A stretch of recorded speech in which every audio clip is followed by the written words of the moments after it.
sommes lundi 22 septembre 2025. Fidèles auditeurs et auditrices du studio Kalangu, bonsoir et bienvenue dans votre émission Le Niger sur Kalangu.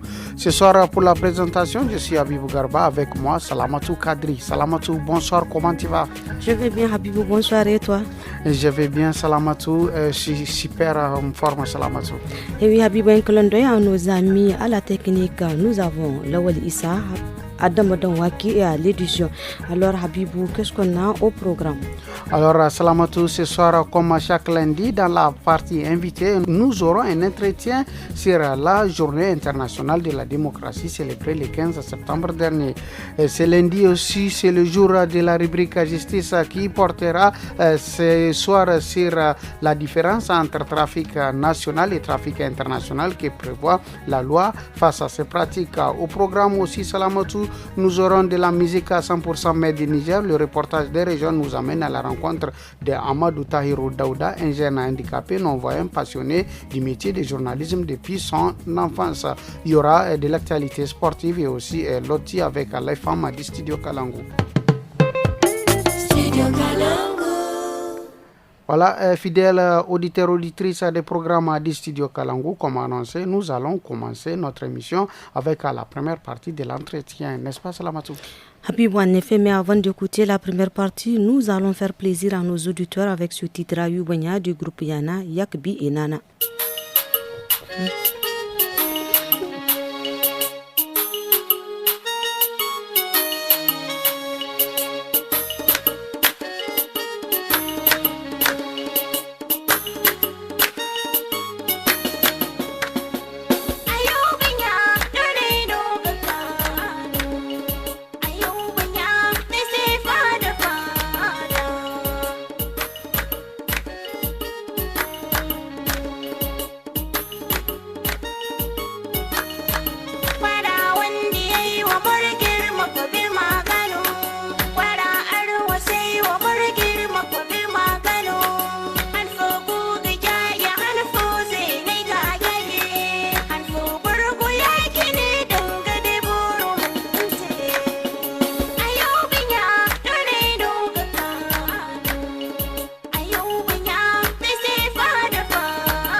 Oui, Salamatou, ce titre est chanté ici par le couple Yana, Nana et Yakbi. Ici, ils chantent pour les temps passés à travers les villages.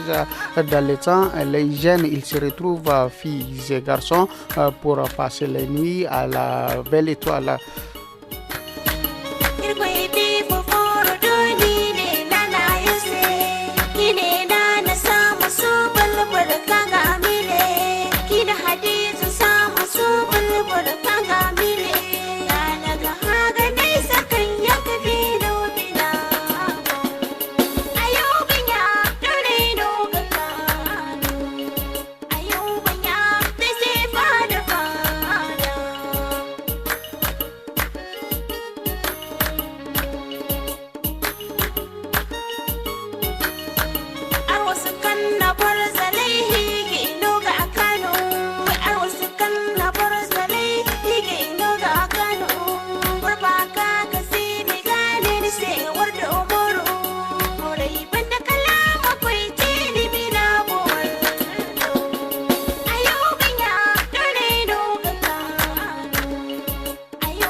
Habibou, après ce joli morceau du groupe Yana, revenons au studio pour écouter la première partie de notre entretien du jour. Il porte sur la démocratie.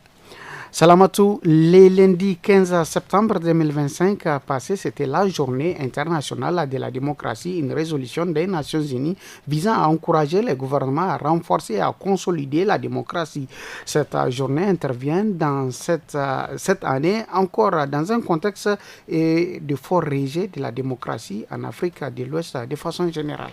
Ce n'est pas juste et ce n'est opérant de rejeter la démocratie malgré quelques faiblesses, estime Dr Badjihi Ibrahima, philosophe expert en gouvernance et droits de l'homme, ancien vice-président de l'ANDDH et ancien directeur résident du NDI au Togo et au Mali. Il est au micro de Mokhtar Hamadou. Docteur, vous étiez et vous l'êtes un grand défenseur des droits humains. Quelle appellation faut-il vous appeler? Je reste toujours un militant des droits de l'homme et toujours engagé pour la cause des peuples, des communautés, toujours engagé pour la promotion et la défense des libertés et des droits fondamentaux.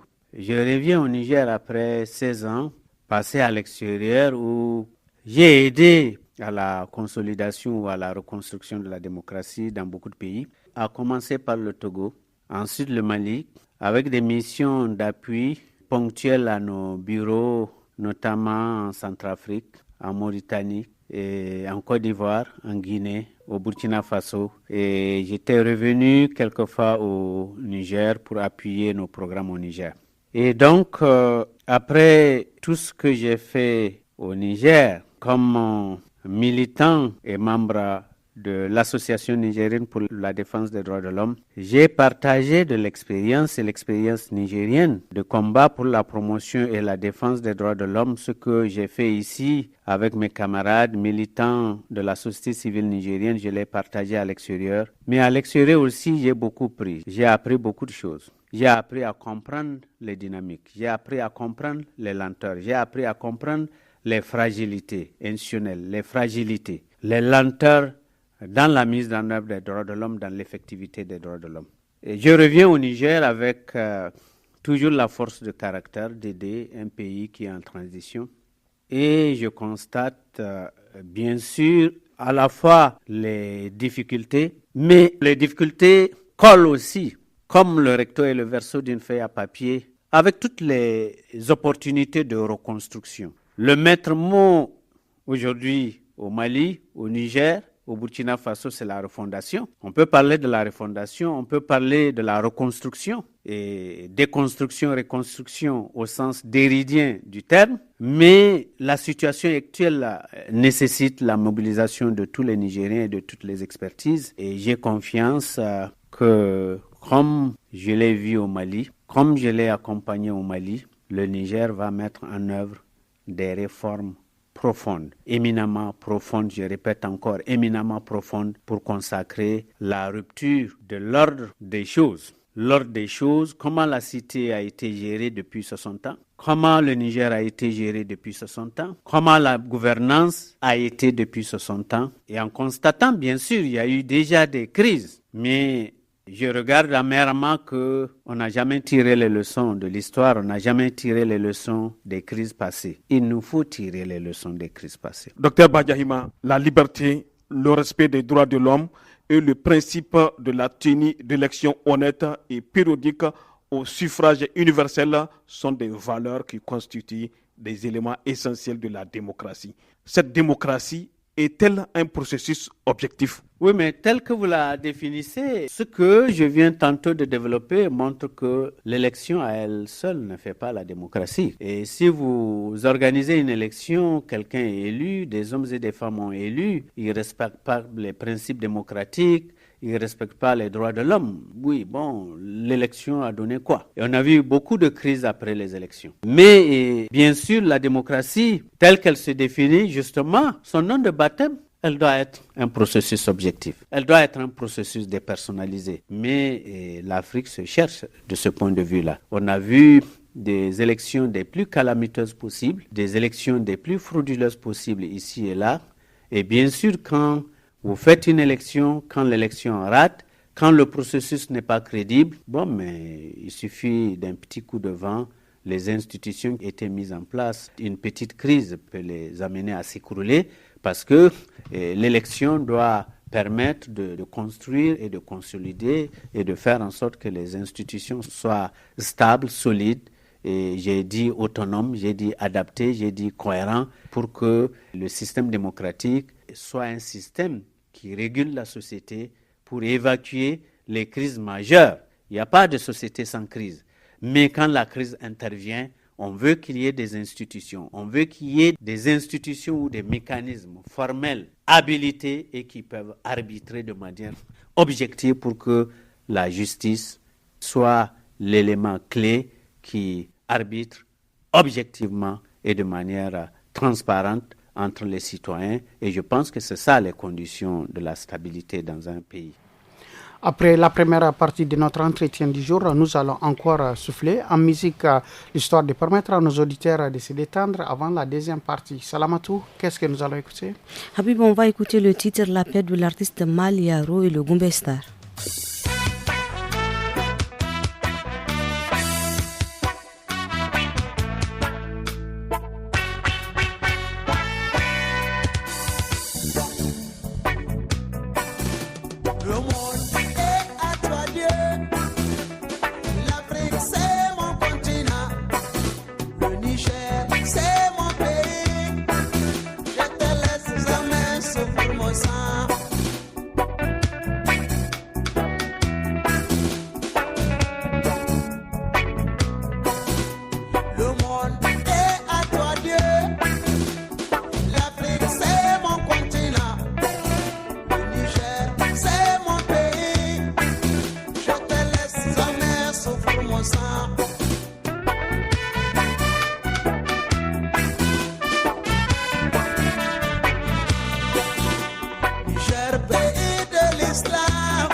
Reconnu par les grands publics grâce à un concours de musique moderne en 1996, Abdoulaye Bourema Di Maliaro fut désigné meilleur artiste de l'année, propulsant ainsi sa carrière vers de nouveaux sommets. Aujourd'hui, il est l'un des pionniers de la musique moderne nigérienne.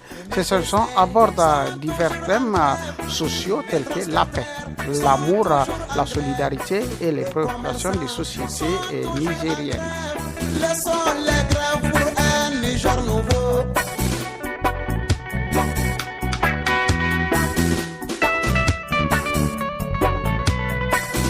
Arrêtons la rébellion.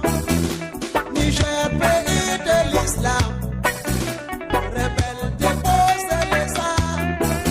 Militaires déposent les armes. Serrons la main dans la main pour un Niger uni et prospère.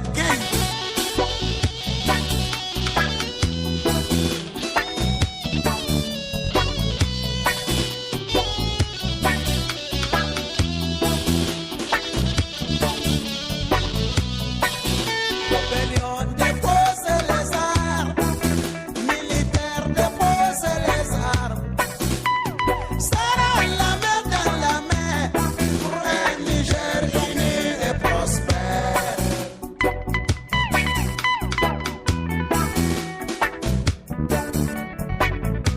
Les partis politiques ne s'entendent pas. Appelez-vous pour le bien du pays. Serrons la main dans la main pour un Niger uni et prospère.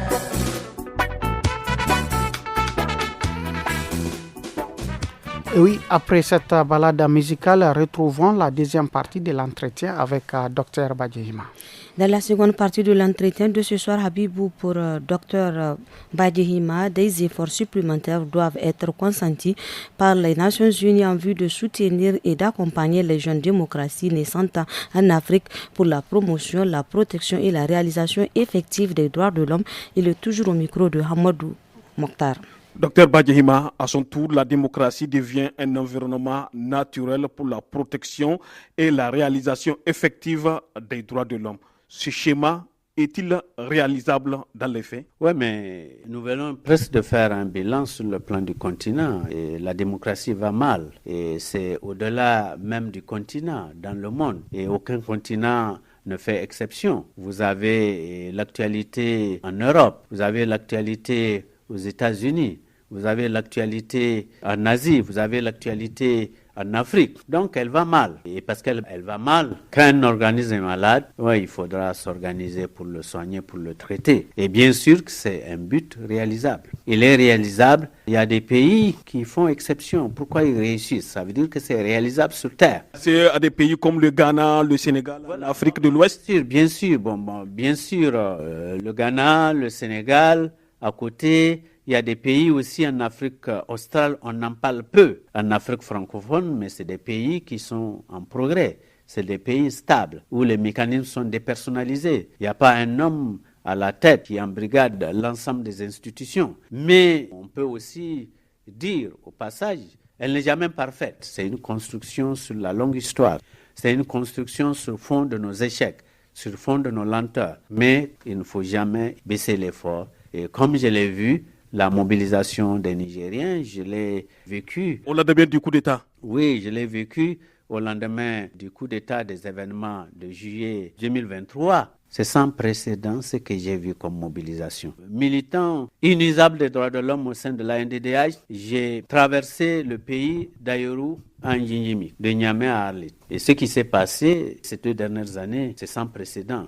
J'ai jamais vu dans des villages reculés des marches. Pour soutenir un régime militaire. Au-delà du régime militaire, pour soutenir la justice, pour soutenir l'État par rapport à l'ensemble des menaces qui planaient sur le pays. C'est la première fois que je vois, avec une telle intensité, l'expression des voix, l'expression des préoccupations de nos communautés. Et je pense que c'est le point de départ d'une reconstruction véritable de notre État.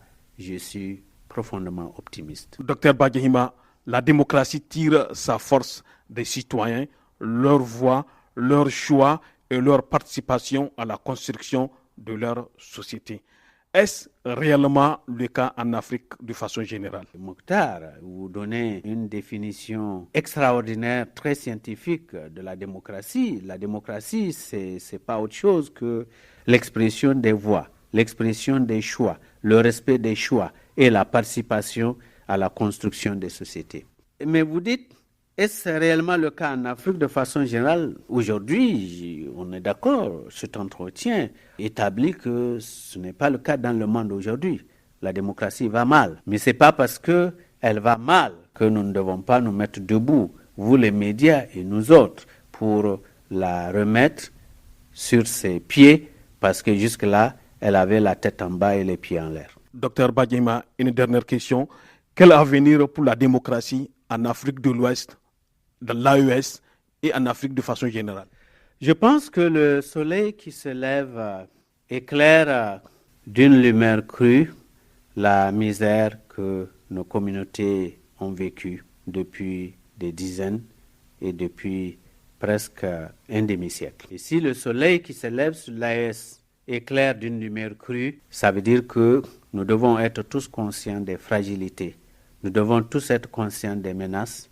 Nous devons tous être conscients de toutes les responsabilités qui pèsent sur les épaules de chacun d'entre nous. Chaque citoyen doit regarder la cité, doit regarder l'intérêt général et doit être debout pour la reconstruction parce que nous sommes presque dans une reconstruction. Je pense que le chantier de l'AES, c'est des réformes profondes. Et je connais déjà un pays qui est déjà éminemment avancé de ce point de vue, les réformes courageuses, profondes, que le Mali est en train de mettre sur pied. J'ai été un grand témoin et je pense que les 2 autres pays, le Burkina et le Niger, doivent s'inspirer et suivre les réformes dans toutes les directions. Et je reste convaincu, si demain le Mali va vers une gouvernance démocratique, le Mali termine sa transition, je suis l'homme le plus optimiste pour dire que ce que j'ai vu, les nouveaux textes, si toutes les conditions sont créées pour que ces textes-là soient mis en œuvre, je pense que ça va permettre à ce pays-là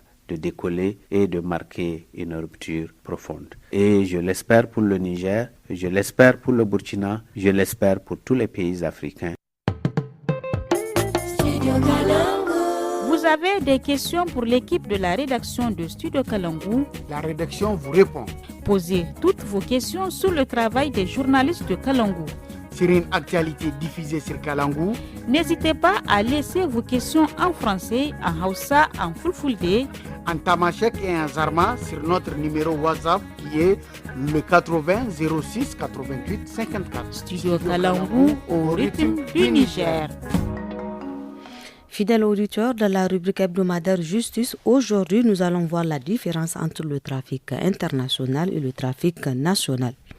Justement, à Benin-Koni, de la région d'Ottawa, le trafic, la vente, la consommation de stupéfiants constitue un véritable fléau selon le procureur. La position frontalière du département de Benin-Koni avec le Nigeria favorise en effet la circulation de ces produits illicites.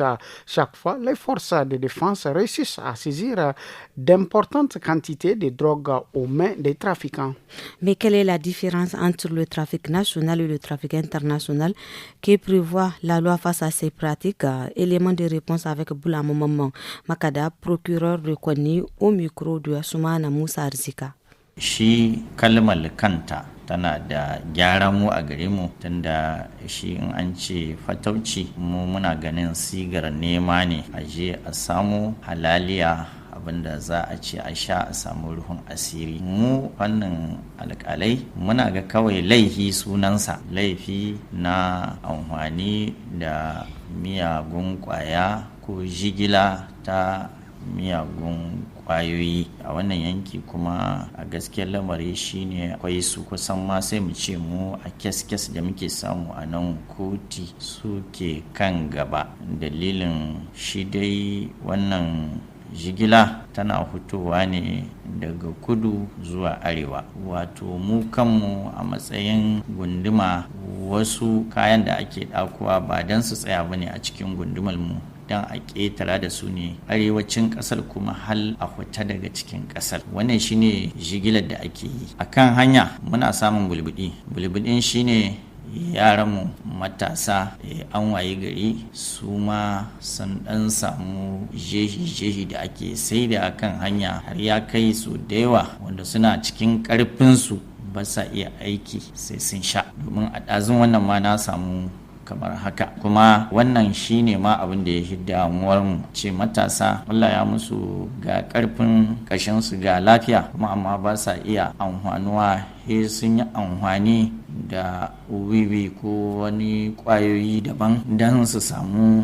suna ganin damar yin aiki. Wannan ba karamin abin takaici bane kuma abin al'ajabi ne. Ne bambancin jigilar miyagun kwayoyi daga ƙetare soke cikin gida da kuma jigilarsu a cikin gida? Bambancin nasu shine bisa kan doka tamu mai hakumta amfani da miyagun kwayo da rikon miyagun kwayo da kuma jigilar tasu in daga wata ƙasa zuwa wata ƙasa aka ɗauko su wajen hakumcin.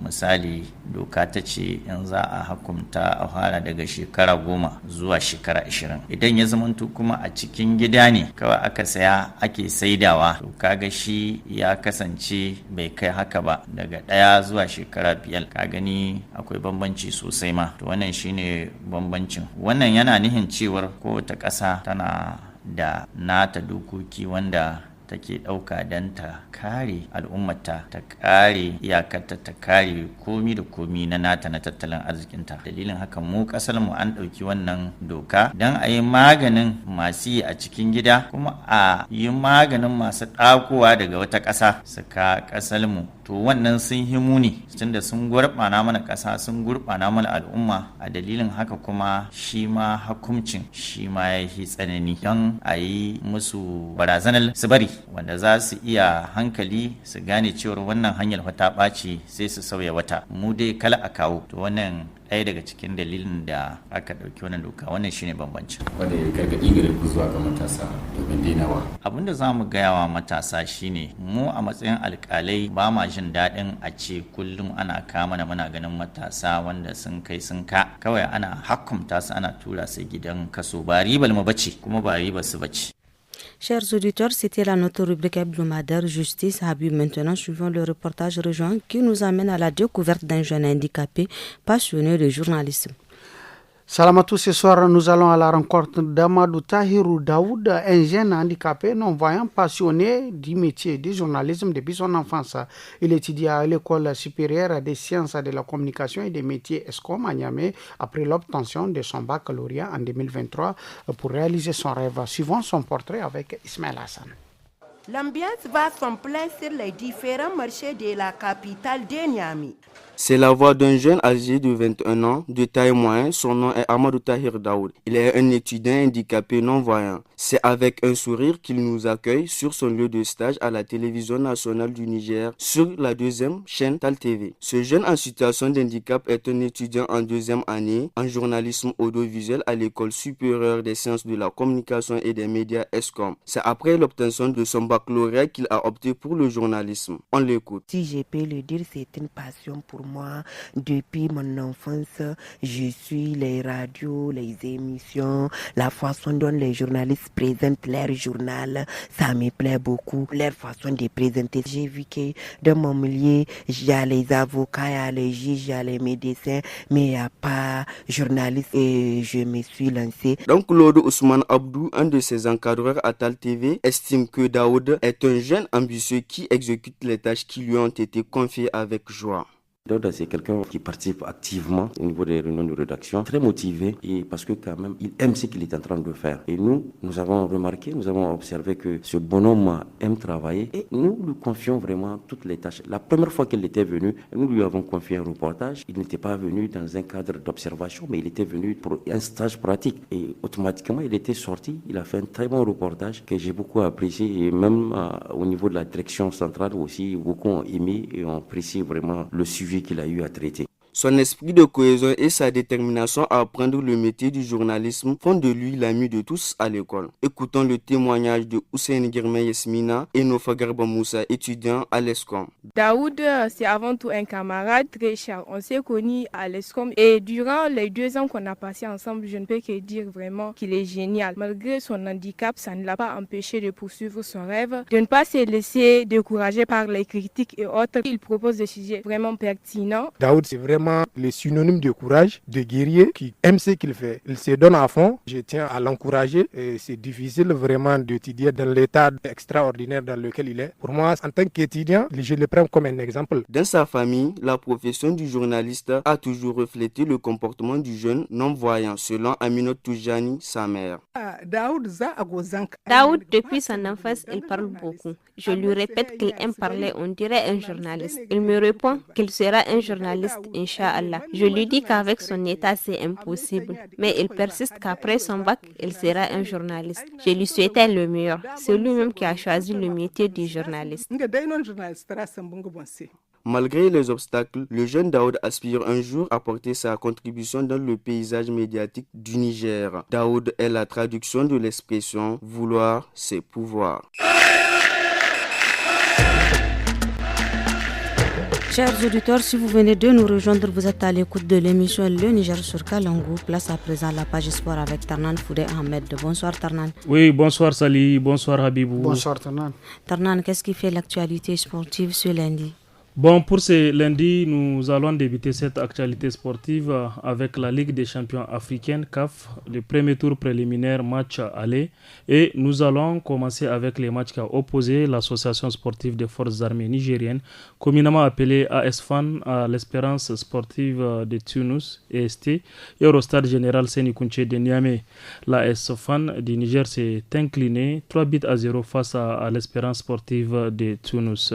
Restons toujours dans cette campagne africaine et nous allons cette fois-ci parler de l'autre compétition, la Coupe de la Confédération CAF, où le premier tour préliminaire est également débuté. Les représentants du Niger dans cette compétition, l'AS Nigelec, a été défait par l'Olympique Club de Safi, un club marocain.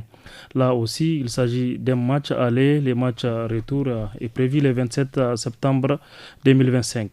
Alors, Tarnan, le MENA Kadé était en Côte d'Ivoire. Comment s'est passée la rencontre?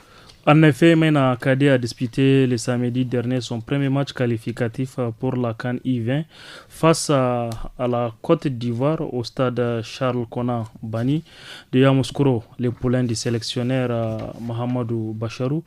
ont été battus 2-0 par les Éléphantos de la Côte d'Ivoire, Habibou. Il faut retenir que l'aventure pour les cadets nigériens continue et il reste encore déterminé à décrocher cette qualification. Un autre match aussi qui s'est joué, c'est l'autre maintenant version féminine U20 qui aussi engagé dans les éliminatoires de la Coupe du Monde U20 féminine Pologne 2026. Les Gazelles du Niger se sont fait massacrer 9-0 par la sélection camerounaise de la même catégorie et il faut retenir que ce match a été joué au stade général Sénikounché de Niamey. Un mot à l'international, Tanan? Oui, Habibou, nos auditeurs et auditrices doivent aussi le savoir et nous autres. Aujourd'hui, c'est lundi 22 septembre 2025 va se dérouler la cérémonie de remise des ballons d'or 2025. C'est à Paris que cette cérémonie va avoir lieu au théâtre de Châtelet. Une édition qui pourrait couronner les Français Ousmane Dembélé ou bien Habib un autre aussi favori pour ces ballons d'or. D'aucuns parlent de Lamine Yamal, d'autres parlent de Rafinha. Vraiment, on entend toujours, on est toujours en mode suspense. Voilà, le verdict ce soir, Inch'Allah. Et retenez aussi que de l'autre côté des dames, Aitiama Boumanti doit aussi se méfier des stars anglaises, toujours côté féminin. Plusieurs stars et responsables influents du ballon rond sont déjà à Paris pour la circonstance. C'est tout pour cette actualité sportive. Au plaisir. Espérons qu'on va se retrouver dans les prochains numéros. En tout cas, merci beaucoup. Merci pour cette actualité sportive. Alors, Salamatou, maintenant, on va écouter la rubrique Lotino. Habib, aujourd'hui, la chronique Loti nous parle de l'importance du petit commerce par les femmes afin d'arrondir les fins de mois. Samira Rouafi et Hawa Ousmane nous en disent plus. Affairage, affairage, affairage, affairage.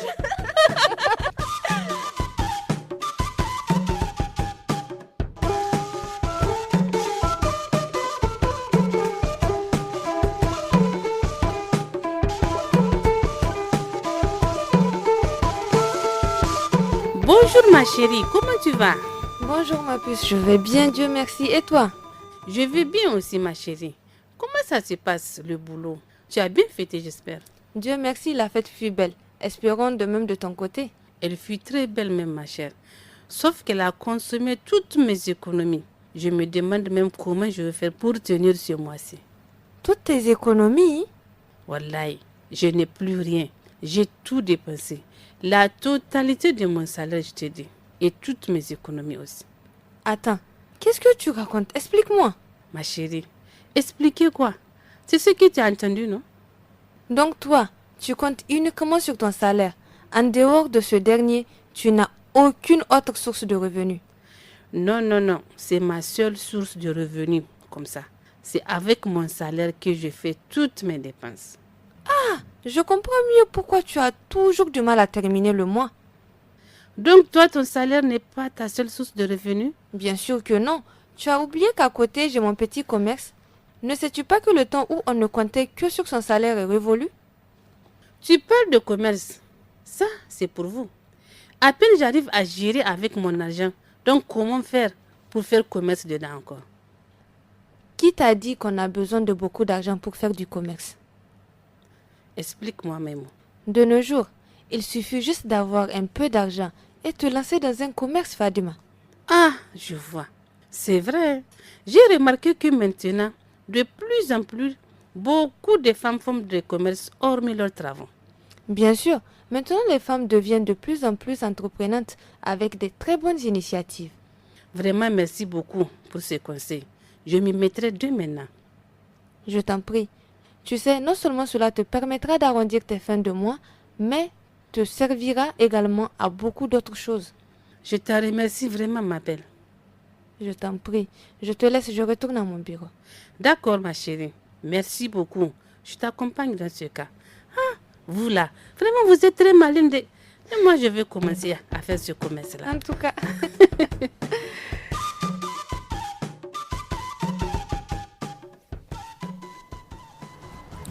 Et oui, les bonnes choses ne dirent jamais. Leihindadi Karewa, Kanita Logetikanagban. Nous sommes à la fin de notre émission Les Niger sur Kalangou. Au micro, c'était Salamot Kadri et moi-même, Abibou Garba. La technique a été assurée par Issa Lawali, Adama Dawachi. La dame de fer a assuré l'édition. Salamatou, au revoir. À demain, Inch'Allah. Bye bye, Abibou. Bye bye.